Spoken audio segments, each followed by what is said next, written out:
তো আজ ছিলাম ক্যামাক স্ট্রিটে। ক্যামাক স্ট্রিটে কী করব, টাইম কাটছিল না, তো চলে এলাম ইস্কনে। ইস্কনে চলে এলাম, চলে এসেই দেখলাম খুব সুন্দর এক পরিবেশ। তাই জন্য চিন্তাভাবনা করে নিলাম একটু ভেতরে প্রবেশ করা যাক। তো চারদিকটা ভালো করেই সাজিয়েছে, চলো একটুখানি ভেতরে প্রবেশ করি।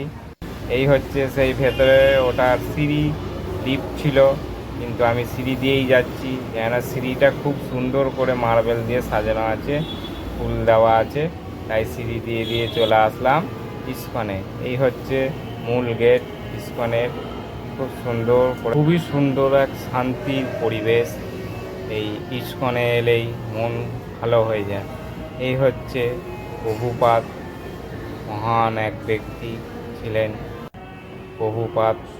এই হচ্ছে প্রভুপাদ, সামনেই রয়েছে স্ট্যাচু করা, প্রত্যেকটা ইস্কনেই থাকে। তো এই হচ্ছে মূল দর্শন। রাধা কৃষ্ণ, হরে কৃষ্ণ, জয় জগন্নাথ, সুভদ্রা, বলরাম সবাই একসঙ্গে দর্শন করে নাও তোমরা। হরে কৃষ্ণ, রাধে রাধে, সবাই বলো হরে কৃষ্ণ, রাধে রাধে, জয় জগন্নাথ। বেশ কিছুক্ষণ ভেতরে থাকলাম, থাকার পরে একটুখানি ভিডিও করে নিলাম, এরপর কিছু ছবি তুলে নিলাম।